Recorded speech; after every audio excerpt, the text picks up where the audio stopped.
Ladies and gentlemen, welcome to the first episode of season 2 of a Wild Time podcast. Ladies and gentlemen, again, thank you all for making the first season a huge success.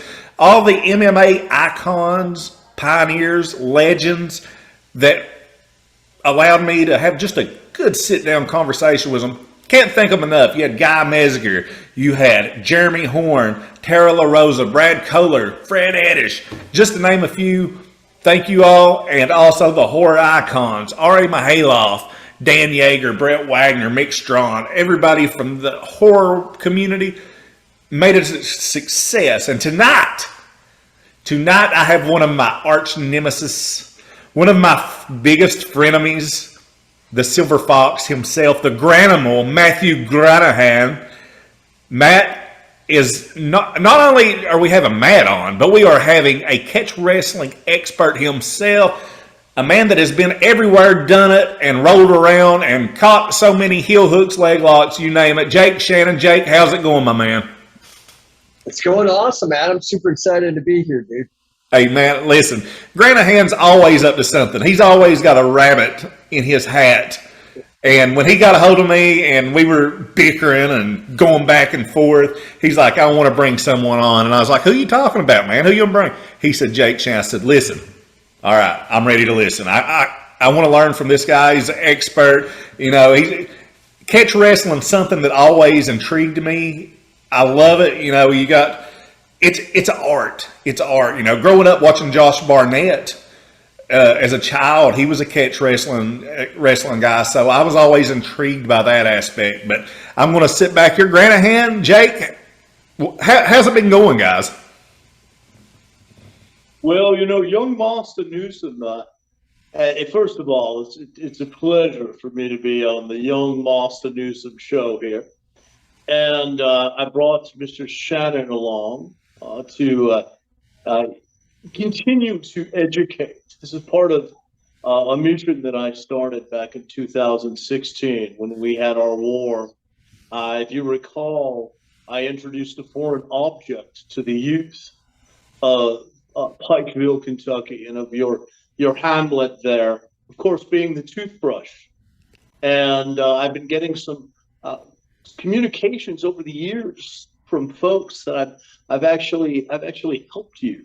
Bubby is one of those young men who still message me. I don't know if you recall Bubby. I gave him my sunglasses, one of the young fawns. So I went in there despised, but I left the town with folks having a great appreciation. And I had a greater appreciation for the young Adam Newsom. And I want to turn things over to Mr. Shannon, but before I do so, because he has so much knowledge to bestow upon the unwashed there in Eastern Kentucky, I want to tell Mr. Shannon a story that I know he will greatly appreciate before he's formally introduced, and that's a story about your dear grandmama, Millie Newsom. How about we leave Grandma out of this? And well, I just want to rehash that story because it'll resonate with Mr. Shannon. And once I've told this story, it will make sense why I brought this story up. So Adam's dear grandmama Millie was the simultaneous pie and hot dog eating champion there in Pikesville, Kentucky. She was a legend. And she was also the intergender champion of Eastern Kentucky. And she got into a bit of a tiff with the legendary Andy Kaufman.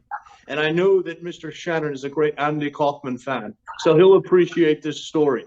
And she had to defend her intergender championship against Mr. Andy Kaufman in what was the very first bra and panties match in the bluegrass state of Kentucky. And when Andy Kaufman won the match with Adam's dear grandmama, Lily Newsom, and she was stripped down to her skivvies, half the population of Pikesville, Kentucky went blind.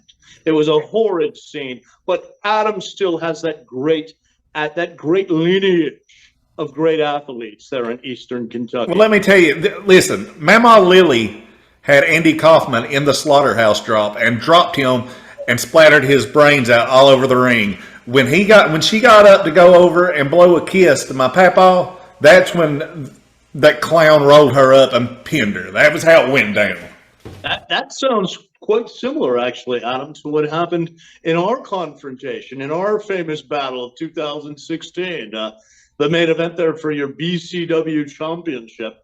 I certainly had you on the ropes. I was giving you a lesson in the art and science of wrestling. And you happened to you knew my weakness. You put this buxom blonde referee in there who was trying to show me her Christmas ornaments, and I was showing her my pelvic thrust, and you rolled me up in that schoolboy. But I still say, even with the fast count, that I kicked out at 2 8/16. But we'll leave that all in the past. That's all in the past. It's all water under the bridge. Water under the bridge. You said it right, my man. And later that night, it's like you didn't get enough. You had to come out for that street fight at the end of the night also. So, right. We went toe-to-toe twice that night, and it was a battle of the bluegrass. And I thank you for coming in because, like I said, we're frenemies. We make good enemies. But like you said, that's water under the bridge, Animal. I'm excited to have Jake Shannon on here. I've been pumped up about it all week. I'm ready to let him I can't even talk. Give us some knowledge on catch wrestling, what's going on in his life, and just tell us what's up, Jake. Well, first of all, that was outstanding. My face hurts from trying to just not break kayfabe here, because that was freaking hilarious. So yeah, the funny thing is I think all those intergender matches that Kaufman had were shit. Yeah. That was an outstanding.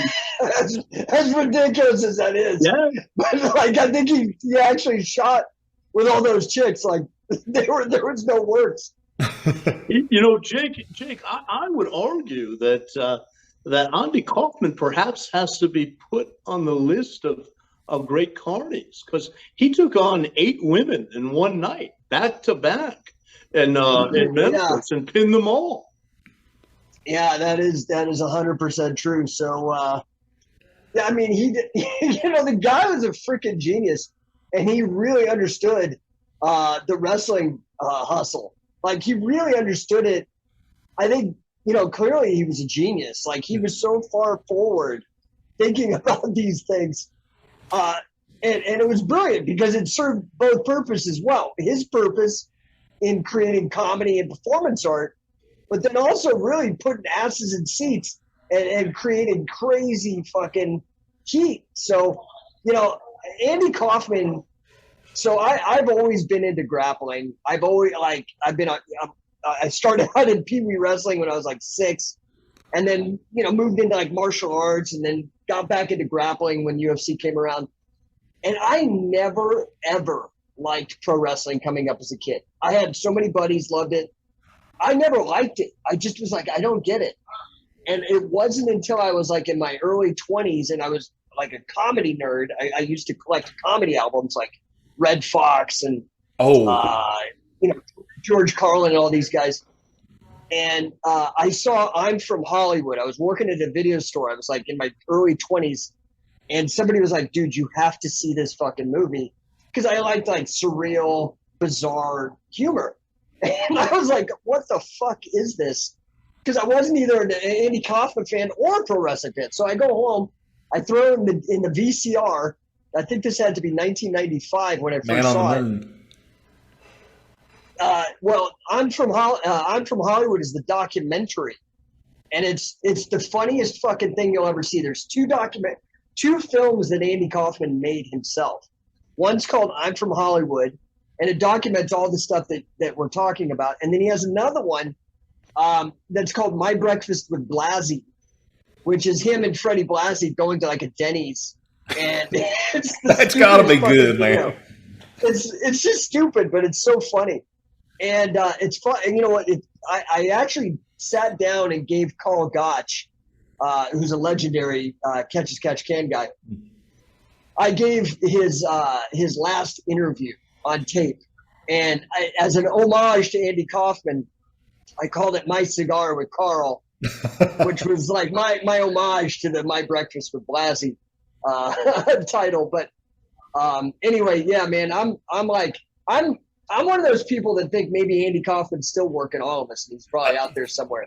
He could very well be. And you know, the thing I just found out not too long ago about Andy Kaufman that I really respected, dude, was he was such a fan of professional wrestling that even after he had passed away, they had found his checks that the bookers or the promoters had gave him that he didn't even cash. He didn't even want the money. He did it for the love of it and to get the heat, because he was a heat-seeking missile man at the time.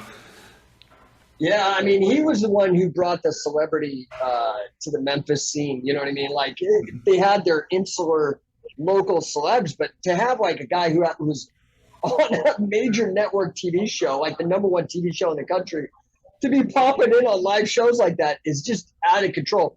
Yeah, I think that was what was that? That was that show that The Rock produces, the Tales of the Territory. Yeah, Tales of the Territory. Right? Yeah, that's a fun one. I just watched the one on AWA, which was Vern Gagne's territory, and I'm curious how, if Billy Robinson, who was my coach for like 7 years, if he's going to get any love on that TV show, Tales of the Territories, because it's produced by the biggest movie star on the planet, Dwayne The Rock Johnson. Well, yeah. Billy Robinson got into a bad fight with his grandfather, Peter Maeva. Oh yeah. And The Rock likes to tell the story one way, and the way I heard it was a different way. So I don't know if The Rock will actually what will happen if you put any of Billy Robinson's stuff. It'll be interesting to see how they put that perceive that fight on there, if they do that. Well, Billy was quite pissed because I guess Peter was being drunk and obnoxious, and Billy really was kind of like an English gentleman type of kid, like, you know what I mean, like how Regal presents himself in a way, right. Like he's really like a proper English guy, and he was really annoyed with the way that Maeva was behaving, I guess, at a dinner. This is all in the book Physical Chess, which I ghost wrote with Billy. It's basically his autobiography, his life in catch can wrestling, and they got into some fight, and Billy was so pissed because Billy basically had him to do his he had him in like a body lock. He was going to do a suplex through the window of the restaurant, and Maeva bit him in the cheek. Oh God! To get out. So it was a real street fight, and anyway, so Andy Kaufman, man, that guy was a fucking genius, like so far ahead of his time. Well, he go to Vince Sr. and was like propped it to him, like, let's do this, and Vince Sr. was like, no, so he went down to Memphis. Didn't he hit Jerry Jarrett? And they just rolled with it. And I mean, in what other time would Lawler be on Letterman? You know what? Lawler's down south, Letterman's up north. I mean, that's how big it was. Well, it's funny because had the timing been different and Vince Jr. been in control, dude, Vince Jr. would have ran with that shit. Oh gosh, it would have been the WrestleMania. That would have been the WrestleMania main event, Hogan against Kaufman. I mean, it would have, if Vince Jr., like you said, had the means to have promoted that. Imagine, my goodness. Yeah, well, if Vince, if it had been Vince Jr., he might have stole the gimmick so he could start wrestling with some paralegals or something. I don't know. very, very possible. Very possible. Speaking of street fights, I don't know why you brought up that. Man, did you ever hear the fight of was it Matt Bourne and Brian Blair, the Killer Bees? Did you ever hear about that street fight? What about you, Matt? Did you ever hear about that one? I did hear that, and they said they fought. Was, the one that went on and on for quite some time. I'll tell you this, young Otto. The Hannibal asked me to do a commentary on the fight between Brian Blair and Oh God, what's the chap's name? Tony Atlas. And Tony Atlas, and you can check that one out. I had Brian Blair was a regular on my old show, The King's Court, that I used to do with Mr. Brian Snow back in 2015 and 16, and that was in the early days when I started doing commentaries with Hannibal, and it was all based on, and Jake will appreciate this. Tony said that he utilized the cradle to hold Brian Blair down. And Brian Blair was claiming that, oh, you can't use the cradle in a fight. It's not effective in a fight. And I did a commentary for Hannibal where I dispelled that rumor from Brian Blair and said, of course, I wasn't there, but it's a much talked about fight where they got out of the car. And it's interesting what Jake is saying with The Rock's grandfather, because in that case, apparently, Mr. Blair bit the ear of Tony Atlas and tore his ear up like a dog would do.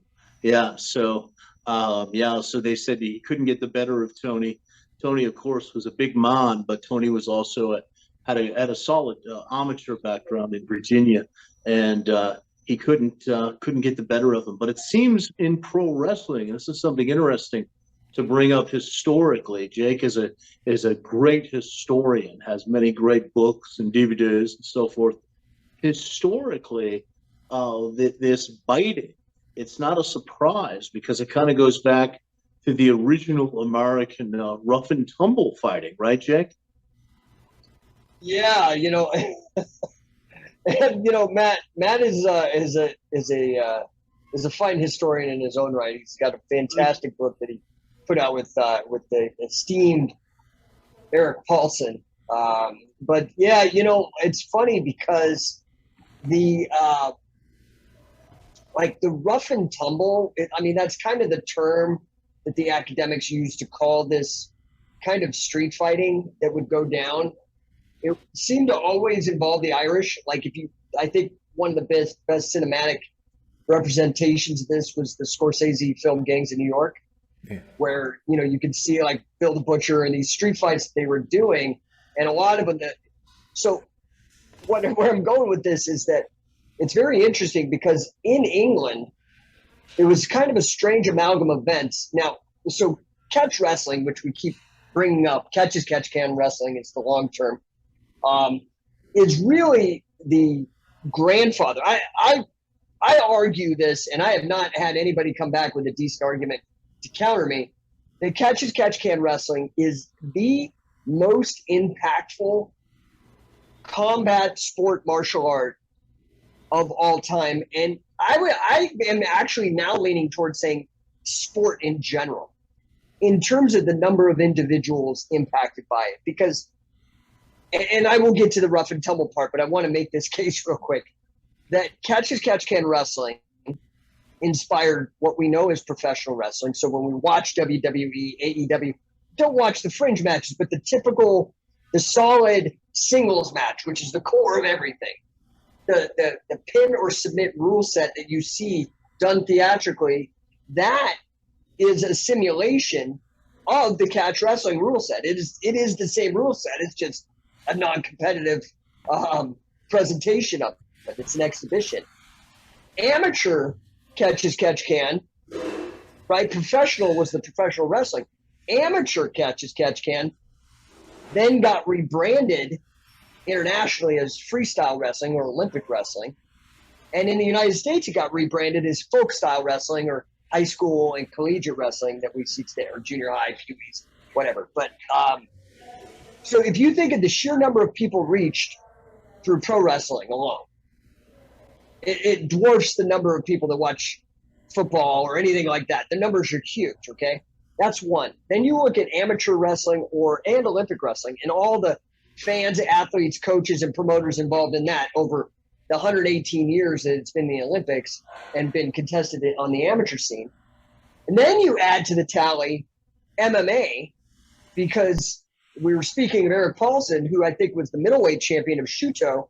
Shooto was really one of the very first MMA organizations, and it predates UFC by almost 10 years.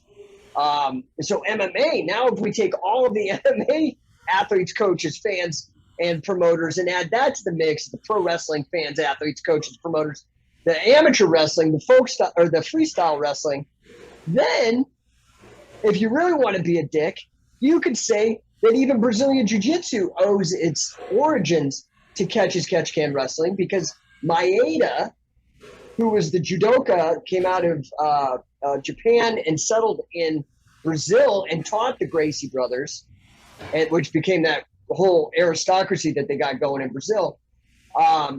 He cut his teeth and developed his style on the catch wrestling competitive professional wrestling circuits before he got over there. That's why he had to learn how to fight off his back, because these wrestlers were just sticking him, and he had to learn, Jesus, how do I get to be offensive from underneath? So we've got Brazilian Jiu-Jitsu, MMA, high school collegiate wrestling, professional wrestling. I mean, it goes on and on. Like, it's massively influential. Krav Maga, when we look at like the leading reality-based self-defense or whatever they call it, but that Krav Maga, that Israeli self-defense system from the military, the guy who created that, his name was Imi Lichtenfeld, and he was a wrestler first. But where it really gets interesting, and Matt, you'll appreciate this, his dad taught him to wrestle, and he was a carnival wrestler. So definitely catch can. Absolutely. So the thing that's interesting is this sport started, or was first documented in 1870 in the north of England. Okay. Now, what Billy Robinson used to tell me all the time, now he was a Mancunian from Manchester, England, which is up north in Lancashire County. It's a big city there, big airport in Lancashire. Billy used to tell me, man, up in Wigan and Liverpool, that real northern area and Bolton, where catch-as-catch-can really started, there's more Irish there than there are in Ireland. And so there was they were the socioeconomic lowest class, akin to maybe what the African Americans went through in the United States. They were colonized by the British. They were forbidden from reading and writing. It was illegal for the Irish to read or write because they wanted to keep them oppressed. And they were working in these like coal mines and these awful, awful blue collar jobs with abject poverty. And in the north of England at that time, there was this strange influx of the rough and tumble fighters we were speaking of, these like people that were like so poor and so hungry, and they did not care. Life was cheap. And they'd keep necklaces with ears because they'd rip the ears off their opponents, they'd gouge eyes, like fishhook, like rough stuff. You took that group and then you merged it with this group that came in from the Netherlands. They were Flemish, and they were these weavers. They like would make tapestries and rugs and shit. That was their trade. And so some of the names that we have, like Gravit, are actually weaving terms from the Netherlands. They had a strange submission style that got added in to this rough and tumble mix. And actually, when it first started, they would tie up. And what's interesting is you could see the influence of Irish collar and elbow, because you see in pro wrestling, everybody ties up with a collar and elbow tie up.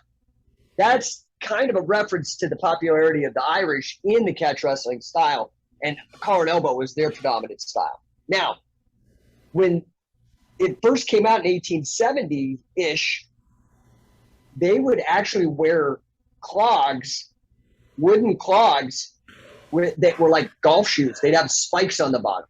God. And they would kick each other in the shins. And there was no penicillin.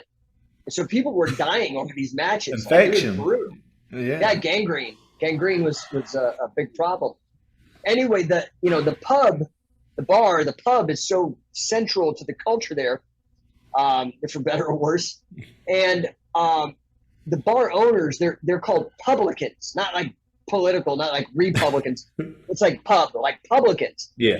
And they saw the popularity of the sport. Now, mind you, catch wrestling was a massive innovation. Like for thousands of years, at least in the West, it was very frowned upon to actually wrestle on the ground.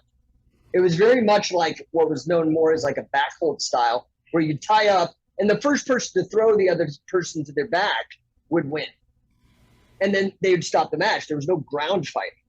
Catch was really the one that brought that in and broke the taboos. I mean, it was illegal even at one time to wrestle on the ground. Like, you'd go to jail for it.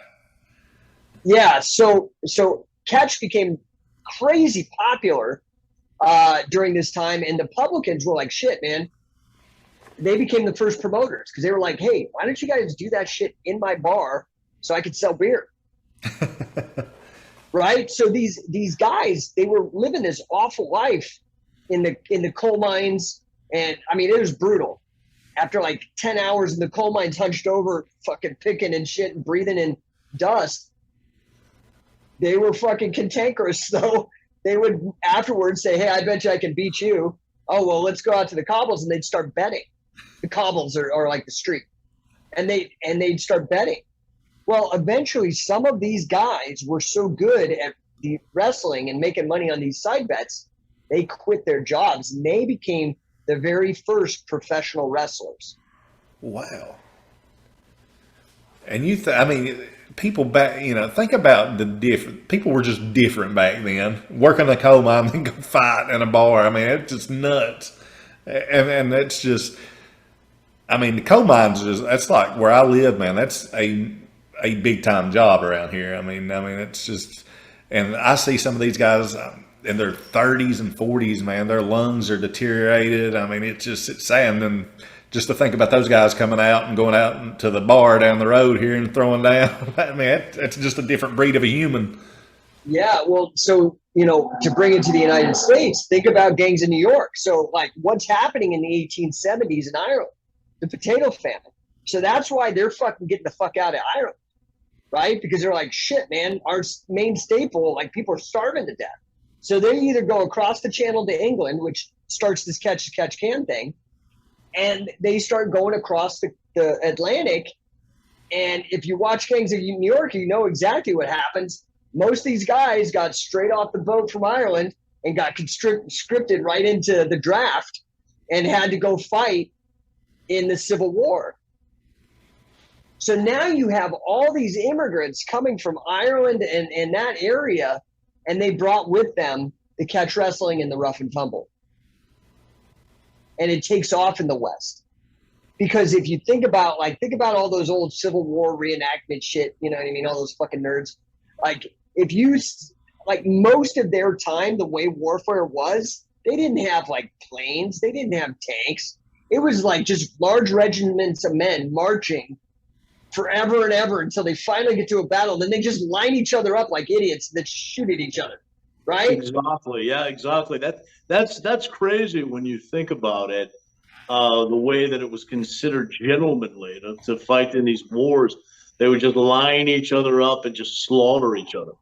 And how dumb do you have to be to sign up for that gig, dude? That's like fuck that shit. Well, Jake, I wanted to ask you regarding, because it's a pro wrestling podcast here with Young Adam, I've found in the pro wrestling, some of the competitors, they don't know the name, they don't really understand the names of the different styles of wrestling, and they'll say Greco-Roman, and a lot of them might not understand that Greco-Roman is from the waist up. And I'd like for you to, because you don't hear this a lot, speak about the history of collar and elbow and Greco-Roman versus catch wrestling, because you said something that resonates with me, that in the earlier days of our nation here, the U.S., it wasn't considered gentlemanly to grapple on the ground. So what was the history of the Irish collar and elbow, the Greco-Roman versus the catch wrestling, which eventually ended up taking over? Well, it's kind of weird because you have to remember, like, I think the Olympics started in 1896. And that was Greco-Roman was new. That was some made up shit. Mm-hmm. Greco-Roman's made up. Exactly. It didn't go back to the Greeks and the Romans. It was essentially created, and it was upper body, grappling with people. 100%. Some people may not know what Greco-Roman even is because it's not that. Yeah, popular. so it's there's these different styles of wrestling, right? And so a lot of them actually start with you tied up.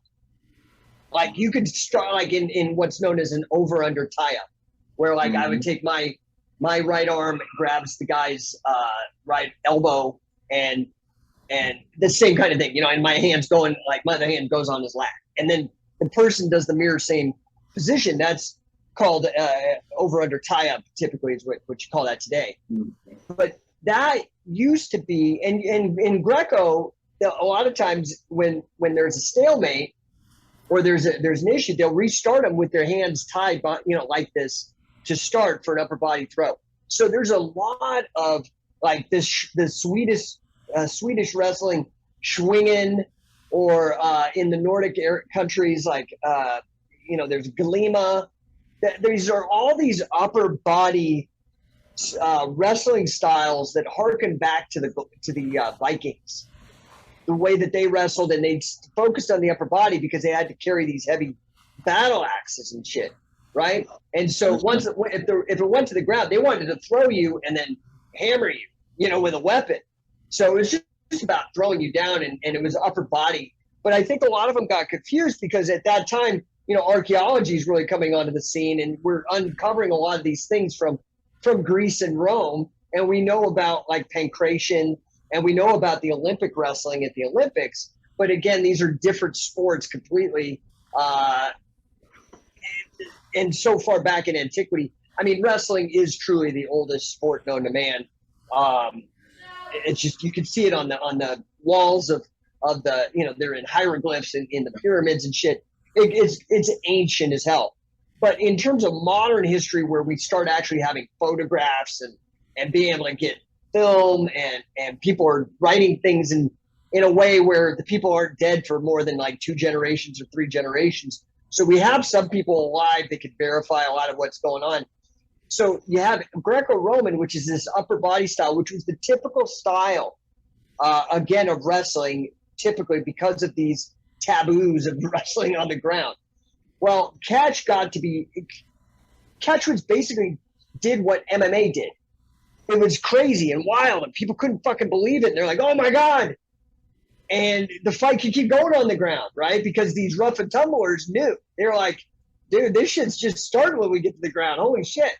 And so they started to codify these rules to make it more acceptable by society, in the same way that when the Fertitas bought UFC, they started getting the athletic commissions involved and formalizing shit, and it was no more of this like, like UFC was in the early days, where it was like no weight classes and just wild. Yeah, and Jake, I would actually argue that the American wrestlers, those of us who came up with the folk style wrestling, are more successful in the mixed fighting and the mixed martial arts because of the mat wrestling on the ground. That our counterparts in Greco-Roman and freestyle too. I mean, the rules of freestyle have evolved, but it's basically just the game of points now. There's not really any mat wrestling. But the mat wrestling is, which is coming from the tree of the original catch wrestling, is one of the real principal reasons why the American wrestler has been dominant in MMA for so long. Yeah, that's right. That's 100% right. I was even listening to Ben Askren was on some podcast or I think it was on Sirius XM. I was driving in my car. I can't remember the name of the show, but Askren was on. And they asked him what he thought the best style was. And he said folk style. And for the exact same reason that, it is like freestyle now. I almost can't watch it. I mean, I admire the athletes, but it's just the periods are so short, and it's just these guys are gaming the points. And yeah, it's a game of points. Yeah. Well, and it almost looks like sumo anymore. Like, just going to be real. Like, it's just there's none of that ground wrestling that you do get out of the folk style. Yeah. And so both folk style and freestyle are directly derivative. But what's interesting is that, so this is another kind of subtle point, but when catch first blew up in the north of England and got really popular, it was getting this press.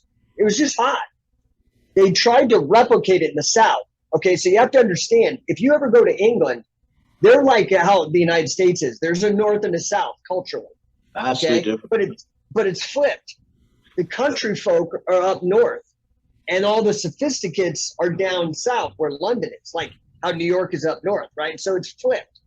So all this catch as catch can starts taking off in Lancashire, which is in the country part of it, Yeah. you know, where the country people are.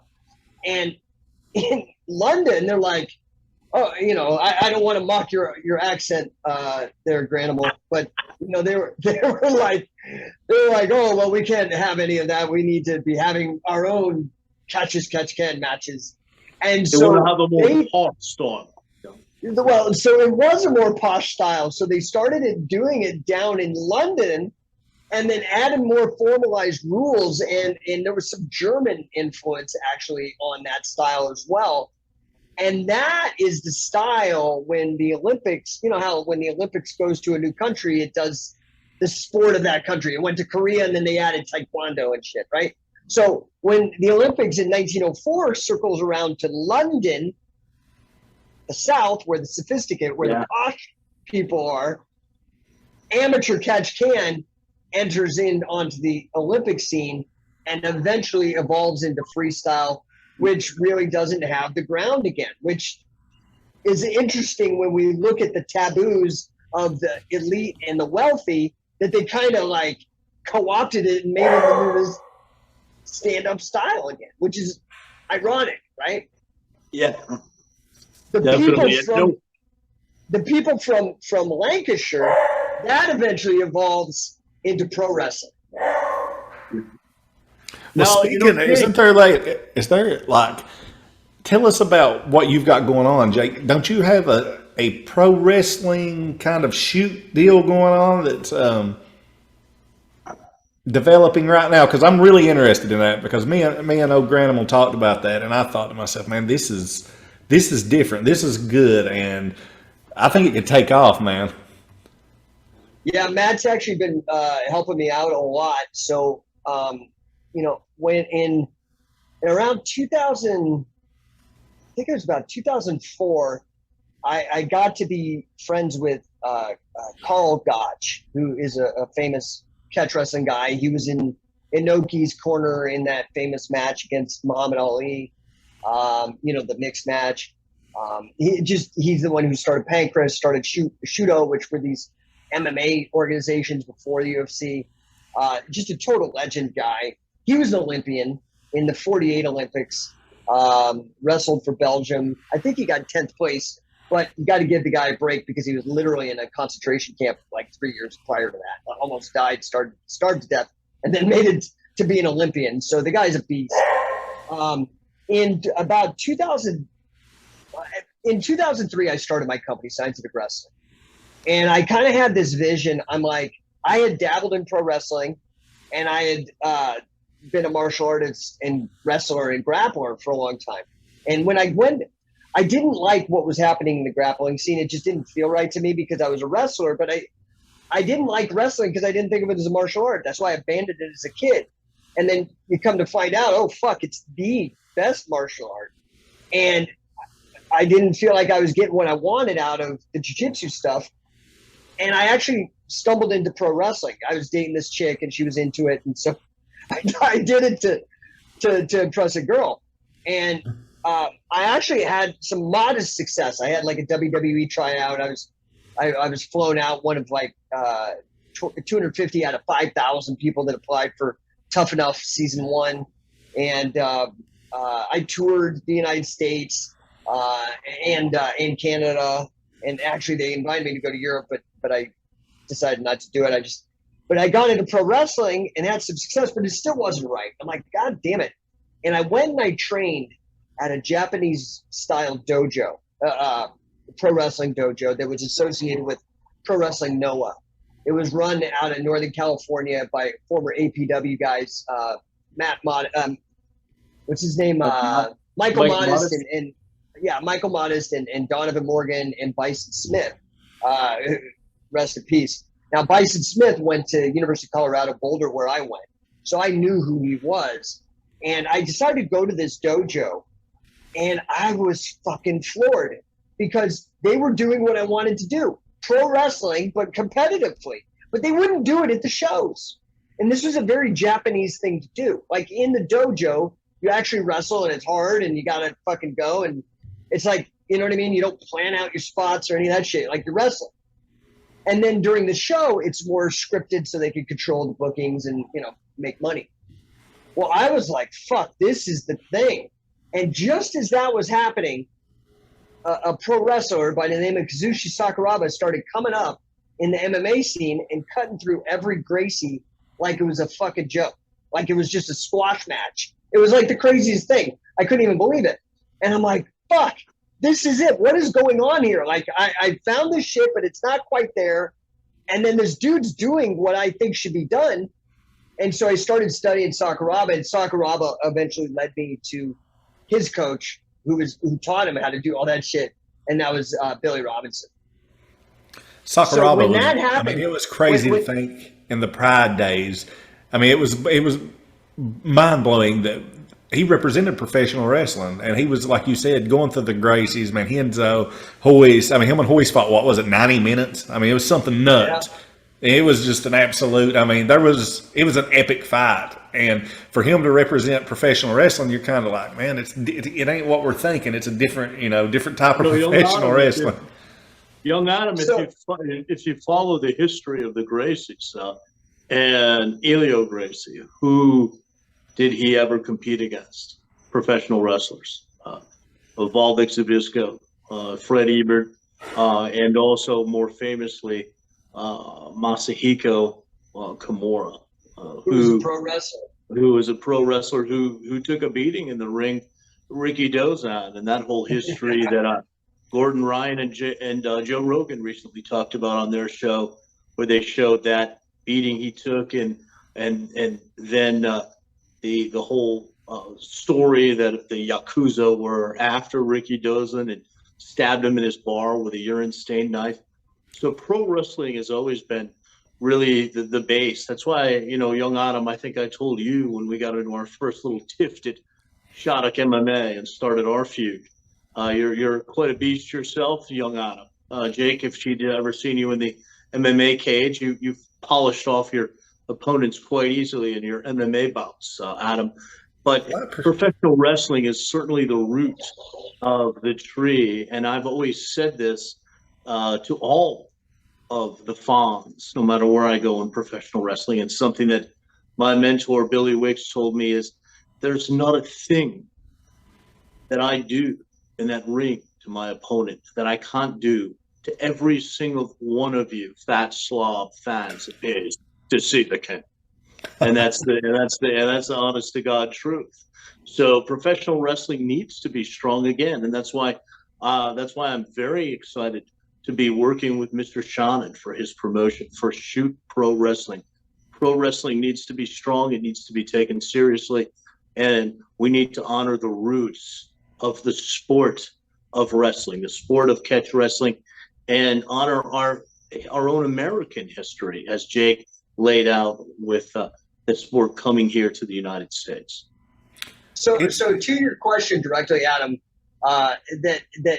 it's what Matt was saying, that like the Shoot Pro Wrestling was really, I had sat down with Carl Gotch. I met Carl before I met Billy.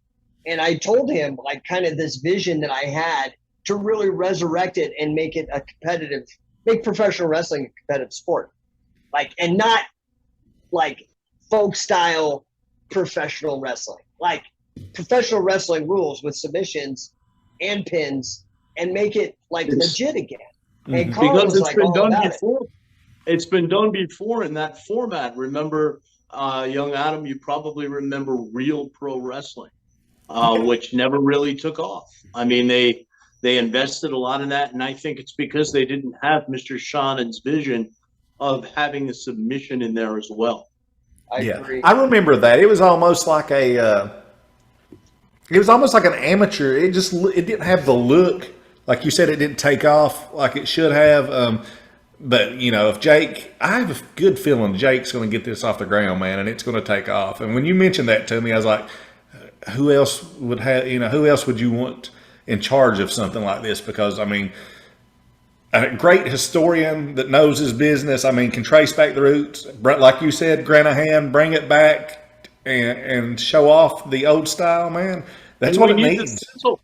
Yeah, young Adam, we need the sizzle. And, you know, going back to mentor Billy Wicks, you know, the way he explained to me how the carnivals worked, he used to say how the barker would scream, you know, I know you beat your wife at home. Why don't you come up here and try to beat one of my wrestlers? You need the sizzle. You need the characters. And what Shoot Pro Wrestling is going to have that real pro wrestling didn't have, aside from the excitement of the pin and the submission, is the sizzle, because everything that goes on outside of the ring is going to be attitude era, over-the-top style, great angles, and then in the ring, it's going to be 100% real. I think a dog might be a talking man. I don't know what's going on. That's a Doberman Pinscher trying to get in here right now to fight me. Actually, he heard the great fight talk going on down here, so he wanted to try his luck. But before I get off here and we shut her down, I was going to ask you guys a few questions. First, I'm going to go to my old buddy Granahan. Who is your favorite professional wrestler of all time? Well, you know, I'll have to say, and that's a difficult question. It is tough. Because I am a historian, and I grew up as unlike Jake, I always grew up as a fan.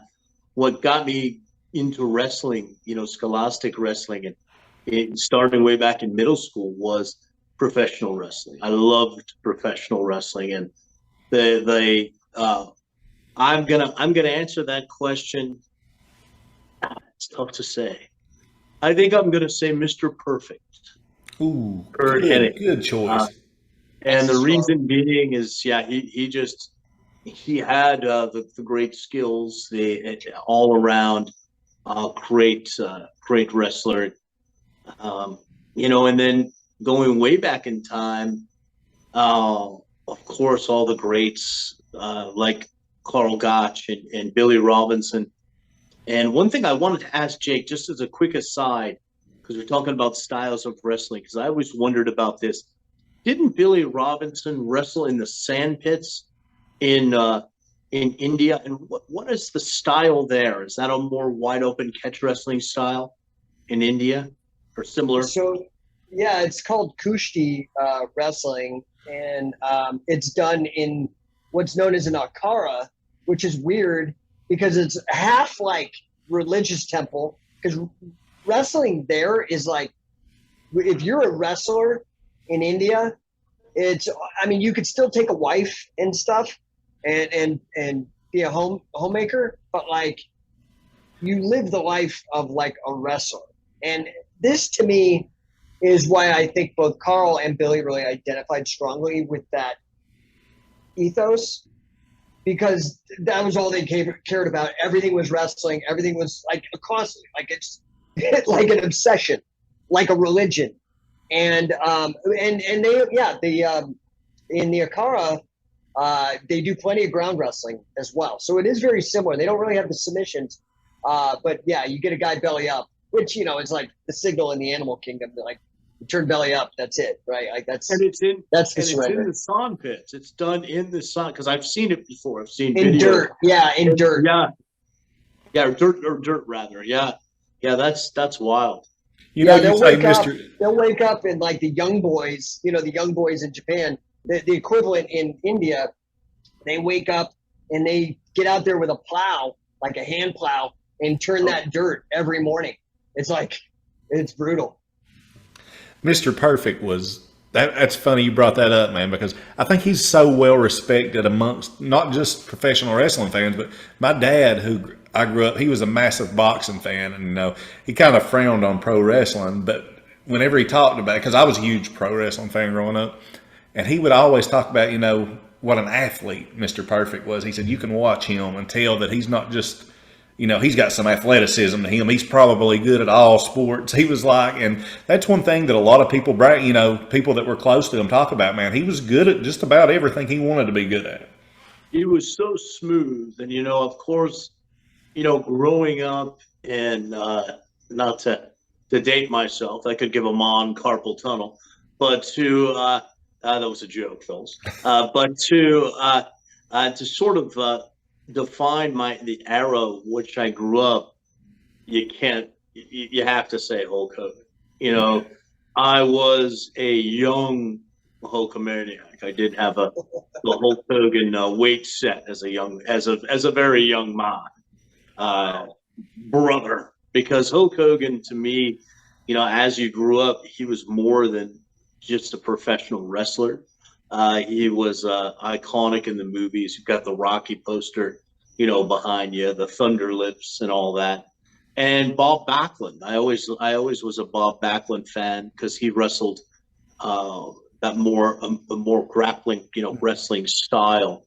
But to be honest, growing up, I would have to say probably Mr. Perfect. Excellent choice. And, Mr. Perfect, who is, they were best friends, which is my hero, the guy that I got into the business, Ravishing Rick Rude. That was my all-time favorite professional wrestler. Tully Blanchard's up there as a heel. He's one of my favorients. Great mood. I love Tully Blanchard, yeah. Hey, Tully was the one guy, the horseman.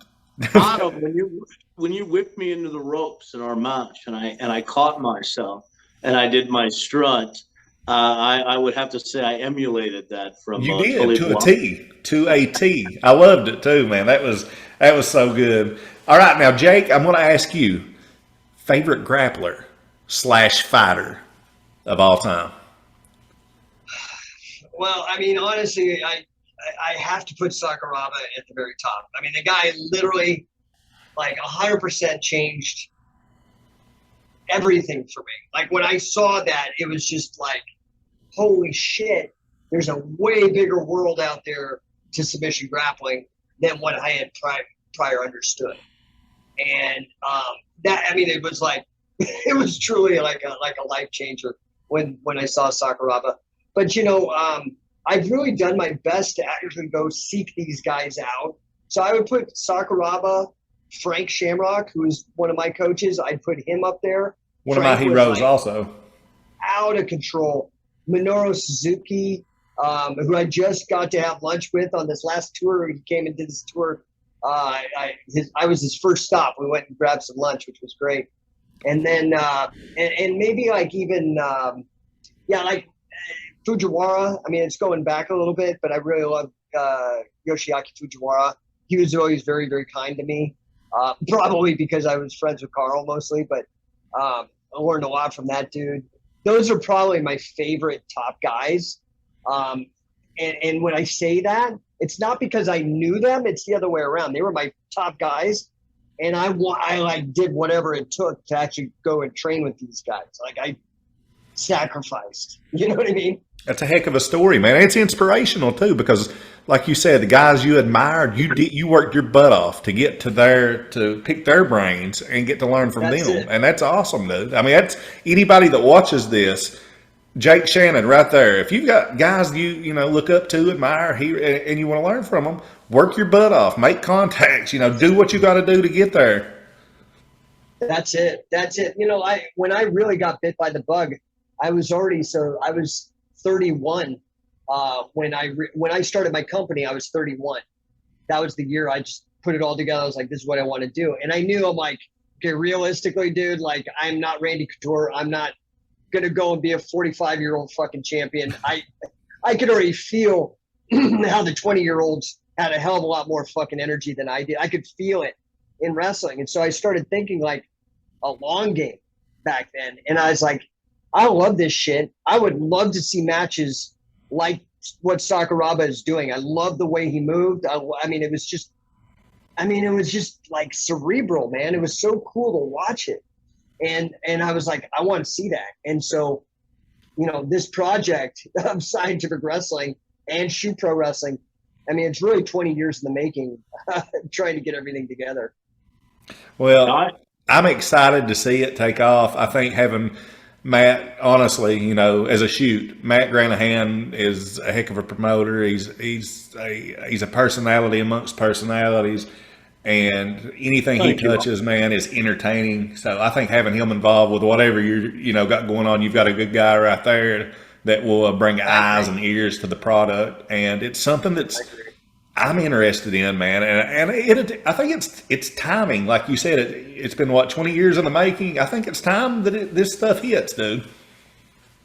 Dude, look at what's happening. Look at what's happening, man. Like WWE is pulling everybody from UFC for legitimacy. Mm-hmm. Ronda Rousey, Brock Lesnar, all these guys, to keep it like legitimate.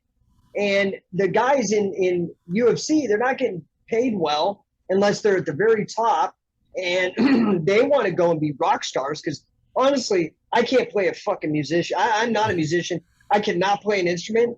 And pro wrestling was the closest I will ever get to feeling what a rock star feels like. And it was fucking cool. Yeah. Like to come out and have people scream and fireworks, all that kind of shit. So, I think that, if we were to take like those Venn diagrams, those overlapping circles, and lay them down, and one's UFC and one's WWE, we're right at that intersection, dude. Like we own that. And so it kind of makes me think of an old show. I don't know if you remember it or not. Do you remember Battle Dome? Maybe in the late 90s. It had some really good athletes. It's kind of like Gladiators. Michael Hurst, Terry Crews. There were some, legit athletes on there, and I enjoyed it. But it was kind of like storylines with kind of a shoot athleticism thing to it, man. And I thought it was so cool. Adam, you know who was on that show, if I'm not mistaken? Who's that? Was Rick Steiner. Oh, really? Yeah, he was on Battle Dome and scrapping around over there. I do remember that show. I think that was, I was going to say like late 90s. It was. You're right, because it seemed like WCW done a cross-promotional thing with them, if I'm not mistaken. Yeah, Rick Steiner was active grappling and doing on that show. It's kind of weird because it was a little bit of ground grappling. I'd have to go back and watch it, but I do remember that. That Rick Steiner, also one of my favorite. Love Rick Steiner, legit tough guy, and he don't get the credit he deserves. Scott obviously blew up when he done the big Papa Pump thing, man. He just reinvented himself and got over like nobody's business. But Rick, man, was tough. I've got to say this, Adam.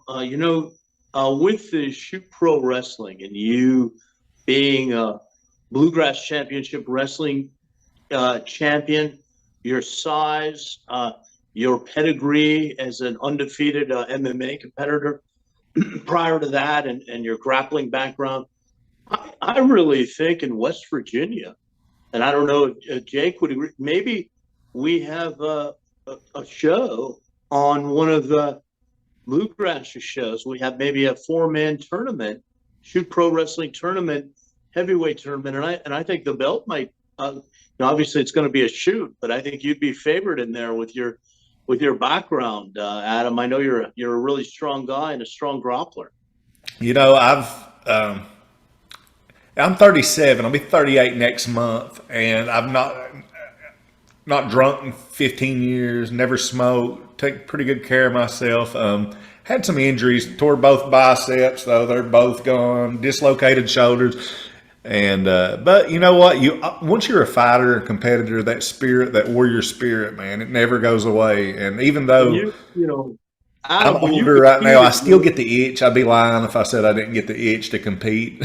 I know it probably wouldn't be in my favor, but there's always that fire burning. This might be the perfect fit for you because you were a quick blast double guy, and that would work. Obviously, translate in the Shoot Pro Wrestling, but beyond that, well beyond that, you're a great personality, and you're also already recognized with Bluegrass Championship Wrestling. Now, are you still the heavyweight champion of Bluegrass? I am still. That's funny you brought that up. I am still the BCW heavyweight champion at the moment. We're kind of in limbo at the moment with the company due to COVID regulations. It's been a while since we ran a show, but I will be making my return to the ring November 19th in Salyersville, Kentucky, for Allied Pro Wrestling against Kobe Carmichael, my old-time rival. And there's something cool. I'm going to tell you this real fast before we end, but it's actually a sad story. A tragedy happened about 2 months ago in our hometown where a guy barricaded himself into a house after a domestic and sniped a couple of our law enforcement officers, man, and a K-9. Oh. I mean, this was one of the most horrific things that's happened in this area. So I have had a friend of mine who makes masks. He's done me a Back the Blue Friday the 13th Jason mask where I'm the human horror movie, and he's put it together for me, and I have my tribute shirt to the law enforcement officers that's passed away from that, and I'm really excited about that insurance, and I think it's going to be pretty emotional. I'm not going to lie. It's something I think will bring the crowd together, and I think it'll raise the spirits, and it's time for the human horror movie just to carve and slay and put some guys on some meat hooks. So looking forward to that in a few weeks. Yeah, that sounds like a great show. Jake, what do you think about I have to kind of set the stage for this because Bluegrass Championship Wrestling was a part of Jim Cornette's Smoky Mountain Wrestling. They've run shows for years in Kentucky and West Virginia. Maybe we discussed with the management over there with Ken and Lisa Condrell that run the company, potentially bringing a four-man shoot pro heavyweight tournament to West Virginia. Hey man, if somebody is willing to help us keep this momentum, this fucking freight train of shoot pro wrestling moving, let's go. Well, I'll tell you what, guys, it has been a blast tonight. As always, anytime me and the Granimal go back and forth, you can believe it's entertaining. And having a legend, having a guy that I admire, a man that's been there, done that, knows it all about grappling, Jake Shannon. It is an honor and privilege to have you on here. Thanks, man, for being on and sharing some knowledge. This is a real history lesson in grappling for anybody that watches this, man. And heck, anytime you want to come on, you've got a platform here, dude. Hey, thank you very much. Yeah, it was super fun. And again, I kept trying. I felt like one of the Usos with Sami Zayn. Like I couldn't keep my face straight the whole time that Granahan's running that accent, man. Well, listen, sold it well, and Granahan can't get you to break character. Trust me, I found that out the hard way. So, Matt, as always, do you guys got anything you'd like to plug before we get off here? Adam, Mr. Shannon felt as though possibly he had landed on Gilligan's Island, maybe with Thurston Howell III, with my highly educated accent. Just check out the commercial for Shoot Pro Wrestling, starring UFC Hall of Famers and my good friends Forrest Griffin and Stephen Bonner. Has some great highlights, and there have been some shows already and more to come. And any other way that Jake wants to follow the brand. Yeah, guys, if you want, we have 3 shows up on YouTube, and they're free. Just type in Shoot Pro Wrestling.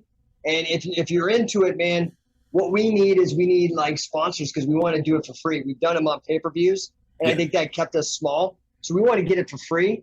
Our first show we did for free, we had over 20,000 viewers, and we didn't even have any names on the card. So this thing has got momentum. We just need solid sponsors who believe in this crazy idea that pro wrestling is real. Well, I'll tell you what, Jake, we'll get your word out there, dude. We'll share this, and Lord willing, hopefully you get all the sponsors you can get because it's a great idea. And I think, like I said, man, once just the right eyes gets on it, it's going to take off. And, we need that entertainment along with some shoot atmosphere. And I think it's perfect, honestly. Hey, man, I'm with you. Guys, thank you for being on a Wild Time podcast, the first episode of the season 2. You all can catch Jake Shannon just about anywhere YouTube. Watch his stuff, man. He will teach you just like he taught me. And a lot of people tonight once you watch this. And Matthew Granahan from. Yeah, one last thing, a great place you can find Jake and myself and all my commentaries and grappling techniques and stand-up comedy is really a home away from home for me. Is Canada's top combat sports podcast, The Audible TV. I encourage everyone to check me out on there as well. Awesome. Guys, thanks for being on, and we will see you guys on down the road.